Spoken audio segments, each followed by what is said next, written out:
रहमतुल्लाहि व बरकातुहू।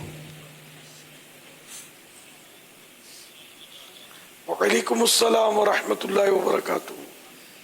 मेरा नाम सैयद सैफ है और मेरा अमीर अहले सुन्नत से ये सवाल है कि अक्सर हम नमाज के वक्त जब खड़े होते हैं, वो फ़र्ज़ नमाज हो, सुन्नत नमाज हो, तो हमारे साथ जो इस्लामी भाई खड़े होते हैं वो अक्सर जो तिलावत कर रहे होते हैं या कुछ भी पढ़ रहे होते हैं वो इतनी आवाज़ में पढ़ते हैं कि दूसरों की नमाज में खलल पैदा होता है।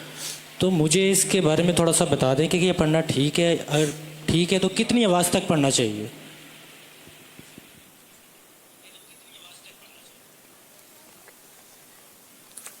इतनी आवाज तो जरूरी है कि खुद अपने कान से सुन सके।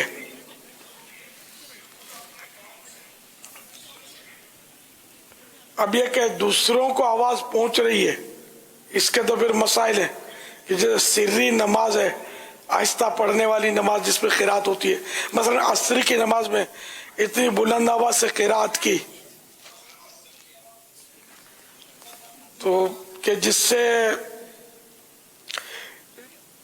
पिछली सफ में लोगों ने सुन ली, इतनी आवाज हो पिछली सफ तक गई तो ये तो वाजिब तर्क हुआ। तो इस सूरत में तो वो नमाज दोबारा पढ़नी होगी। अगर वो वाजिब तर्क होने की मिकदार में तो क़िरात पहुंच जाती है पीछे आवाज पिछली सफ को, और इतनी नहीं है तब भी अगर दो अतराफ में तकलीफें हो रही हैं तो आहिस्ता पढ़ना चाहिए। अत्तहियात वगैरह भी आहिस्ता पढ़ना सुन्नत है, अलबत्ता इतनी आवाज जरूरी है अत्तहियात के अपने कान से सुन ले।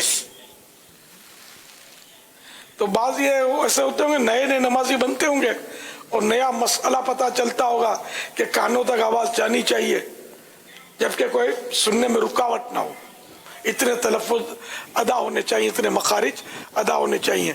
तो ये इस तरह बाजों का ये जोर जोर से पढ़ रहे होते हैं। और अक्सर ऐसा नहीं कर रहे, जैसे आपने फरमाया अक्सर का मतलब होता है आधे से ज्यादा, कोई कोई ऐसा कर रहा होता है तो उनको नहीं करना चाहिए।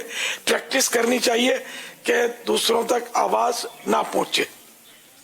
सल्लु अलल हबीब सल्लल्लाहु तआला अला मुहम्मद।